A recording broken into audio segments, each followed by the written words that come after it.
பிரியமானவர்களே, உங்களெல்லாம் இந்த ஃபெய்த் கிளினிக்கு உங்களெல்லாம் அன்போடு வரவேற்கிறேன். இன்னைக்கு ஒரு முக்கியமான மீட்டிங்க்கு நம்மளுடைய பாஸ்டர் சென்றிருக்கிறபடியினால் இன்றைக்கு கர்த்தர் என்னை உங்களோடு கூட இணைய வைத்திருக்கிறார். அற்புதமான வார்த்தை கர்த்தர் உங்களோடு பேச ஆயத்தமா இருக்கிறார். அதற்கு முன்பாக ஒரு சிறிய அனௌன்ஸ்மெண்ட்.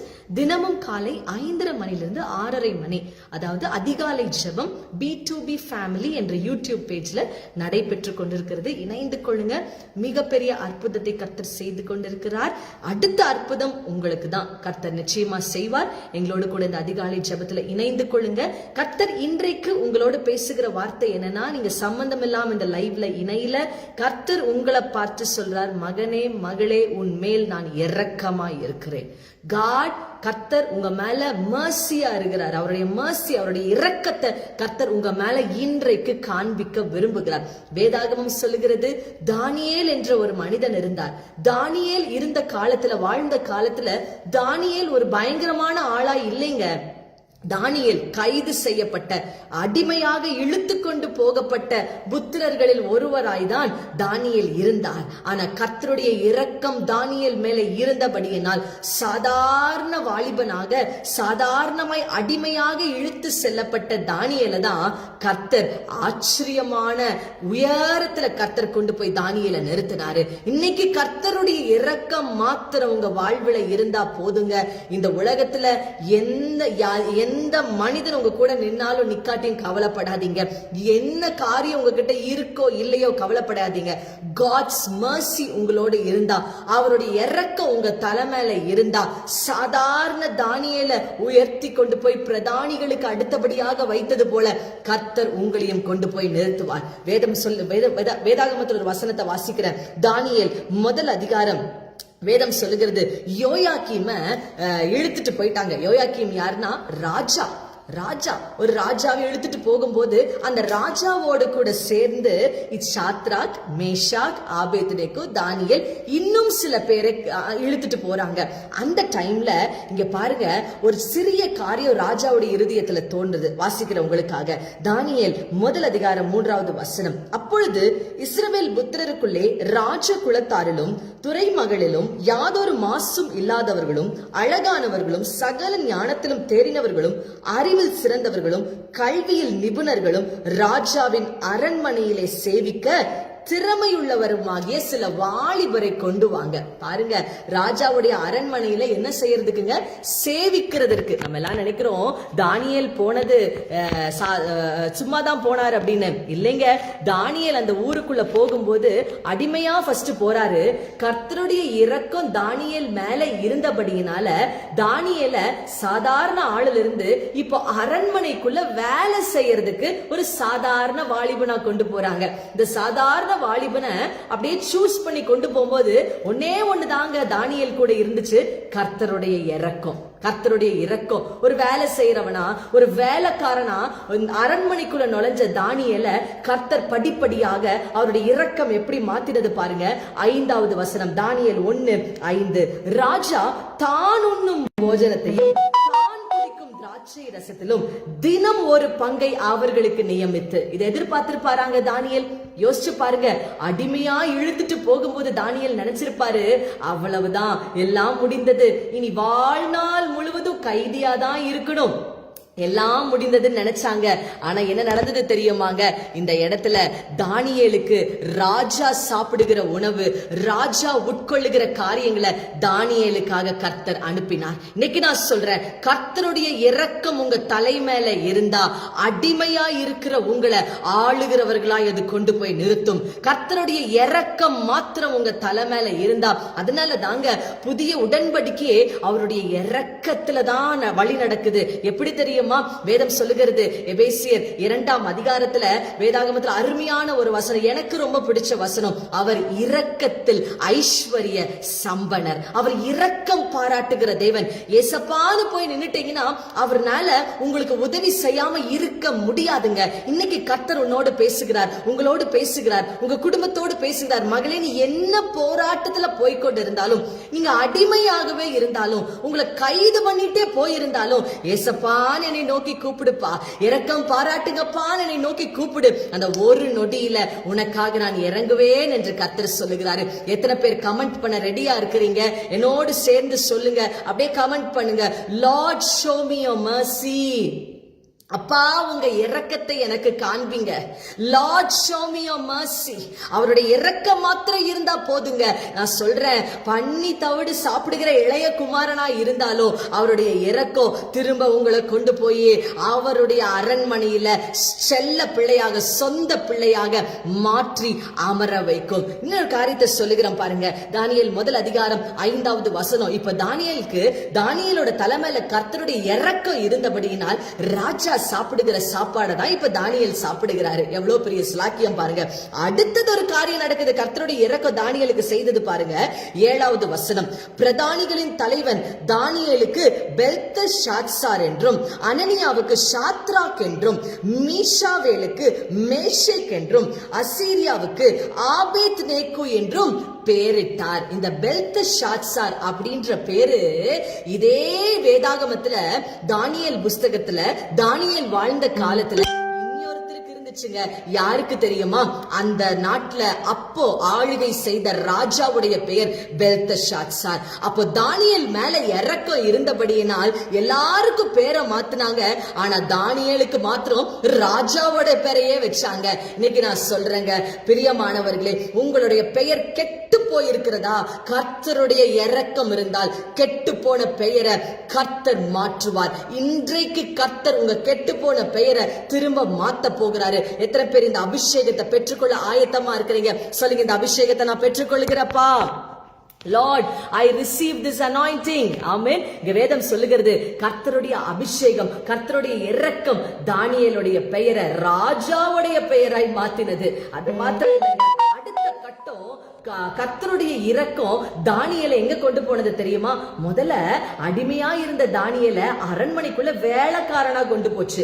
அடுத்தது அடிமையா இருந்த தானியேலை வேலைக்காரனா கொண்டு போனது மாத்திரமல்ல, ராஜா சாப்பிடுகிற உணவை சாப்பிட வைத்தது. அடுத்தது ராஜாவுடைய பெயரையே வைக்க வச்சது. அடுத்தது என்ன தெரியுமா நடந்துச்சு? வாசிக்கிற தானியேல் 2ஆம் அதிகாரம் 26வது வசனத்துல வேதம் இப்படியாக சொல்லுகிறது.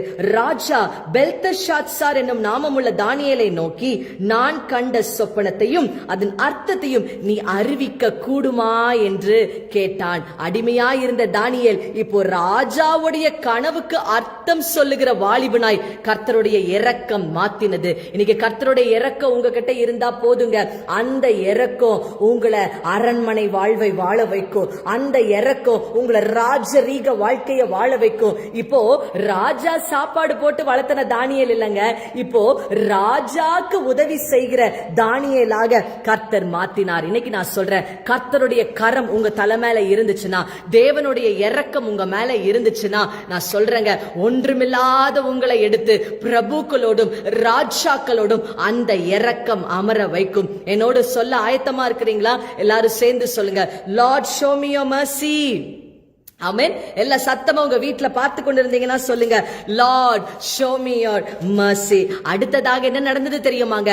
கர்த்தருடைய இரக்கம் தானியேலோட தலைமேல் இருந்தபடியினால் தானியேல் 2ஆம் அதிகாரம் 46வது வசனத்தை வாசிக்கிறேன். அப்பொழுது ராஜாவாகிய நேபுகாத்நேச்சார் முகம் குப்புற விழுந்து தானியேலை வணங்கி, ஆரம்பத்துல ராஜா தானியேல் என்ன வணங்கணும்னு கேட்டாரு. ஆனா 2 அதிகாரத்துக்கு பிற்பாடு கர்த்தருடைய இரக்கம் தானியேல் மேல் இருந்தபடியினால் ராஜா இப்ப தானியேலை வணங்குற அளவுக்கு கர்த்தர் தானியேலை உயர்த்தினார். இன்னைக்கு நான் சொல்றேங்க, அங்க போலாமா, இங்க போலாமா, இதை செய்யலாமா, அதை செய்யலாமா, இதெல்லாம் யோசிக்காதீங்க. அப்பா உங்க இரக்கம் வேணும்பா, அப்பா உங்க இரக்கம் வேணும்பான்னு அப்பாவை பிடிச்சுக்கிட்டீங்கன்னா, எங்கெல்லாம் நீங்க தலை குனிந்தீங்களோ, எங்கெல்லாம் நீங்க வெட்கப்பட்டீங்களோ, அங்கெல்லாம் உங்களை பார்த்து மனிதர்கள் எப்படி இப்படி உயர்ந்திருக்காங்க சொல்லத்தக்கதாக கர்த்தர் உங்களை நிச்சயம் நிச்சயம் உயர்த்தி அழகு பார்ப்பார். ஆமென். முதல் அதிகாரத்தை வேதம் சொல்லுகிறது, பெல்தஷாத்சார் ராஜா சொல்றாரு, தானியேலே எல்லாரும் என்ன வணங்கணும்.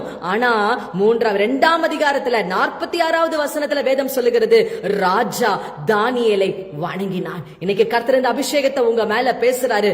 எந்த மனிதர்கள் நீ என்ன வணங்கணும், எந்த மனிதர்கள் நான் உன்னை அவமானப்படுத்துவேன்னு சொன்னார்களோ, எந்த மனிதர்கள் நான் உன்னை அசிங்கப்படுத்துவேன்னு சொன்னாங்களோ, எந்த மனிதர்கள் உனக்கு விரோதமாய் எழும்பினார்களோ, அதே மனிதர்கள் உங்களை வணங்கும்படியாக, உங்களுக்கு முன்பாக வந்து நிற்கும்படியாக கர்த்தர் கிரியை செய்வார். ஆமென். God's mercy will work for you.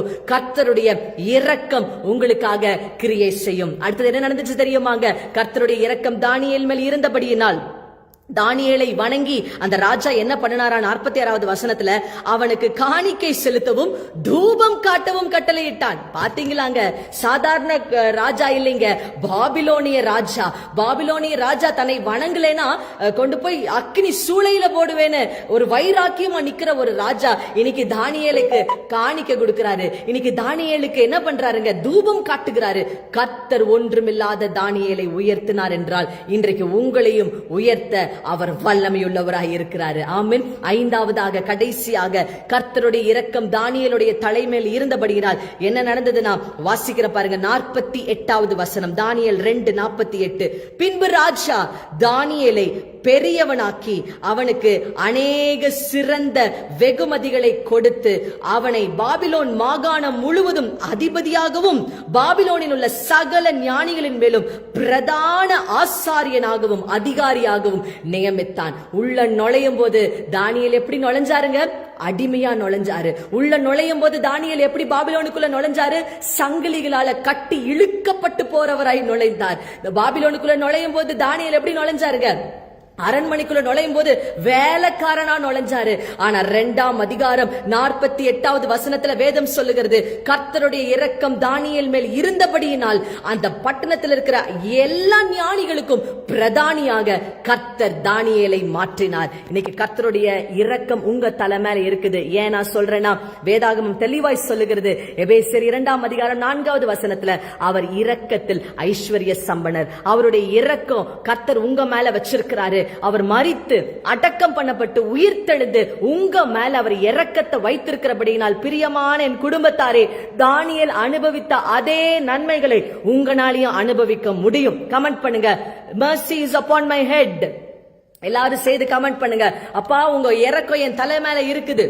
ஆமென். எத்தனை பேர் கமெண்ட் பண்றீங்களோ அத்தனை பேருடைய வாழ்க்கையில கர்த்தர் செய்ய போறாரு. சொல்லுங்க, அப்பா உங்க இரக்கம் என் தலைமையிலாக இருக்கிறது.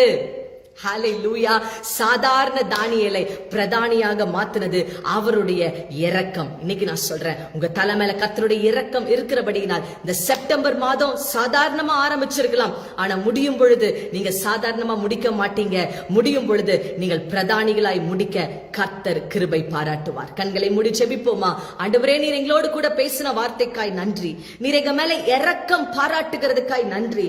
வேலைக்காரனா நுழைஞ்ச, அடிமையா நுழைஞ்ச தானியேல் ஆண்டவரே 2ஆம் அதிகாரம் 48வது வசனத்துல பிரதானியாக மாத்துனீங்கப்பா. ராஜாவே விழுந்து வணங்குற அளவுக்கு தானியேலை வளர்த்தி அழகு பார்த்தீங்க. அதே போல என்னோடு இந்த லைவ்ல இணைந்திருக்கிற ஒவ்வொருவரையும் நீங்க உயர்த்துங்க, வளர்த்துங்க. உங்க இரக்கம் மாத்திரம் இருந்தா போதும் ஆண்டவரே. திரும்பவும் நாங்க எல்லாம் இணைந்து கேட்கிறோம், ராஜா உங்க இரக்கத்தை எங்களுக்கு காண்பீங்க. Lord show me your mercy. Lord show us your mercy. உங்க இரக்கத்தை எங்களுக்கு நீர் காண்பிக்கிறதுக்காய் நாங்கள் நன்றி செலுத்துகிறோம். இன்றைக்கு ஒரு பெரிய அற்புதத்தை உங்க பிள்ளைகளுக்கு நீங்க செய்யுங்கப்பா. இயேசுவின் நாமத்துல ஜெபிக்கிறோம் பிதாவே. ஆமென், ஆமென், ஆமென், ஆமென். கர்த்தர் பெரிய காரியங்களை செய்வார். தானியேலுக்கு எப்படி செய்தாரோ உங்களுக்கும் செய்ய அவர் வல்லமையுள்ளவராயிருக்கிறார். Thank you so much for joining. நாளை காலை நமக்கு உபவாச ஜெபம் இருக்கிறது. சரியாக 10:30 மணிக்கு B2B ஃபேமிலி என்ற யூடியூப் பேஜ்ல ஆரம்பிக்கும். அதிகாலை ஜெபம் 5:30 மணிக்கு B2B ஃபேமிலி என்ற யூடியூப் பேஜ்ல ஆரம்பிக்கும். எங்களோடு இணைந்து கொள்ளுங்க. கர்த்தர் பெரிய காரியங்களை செய்வார். Thank you so much for joining.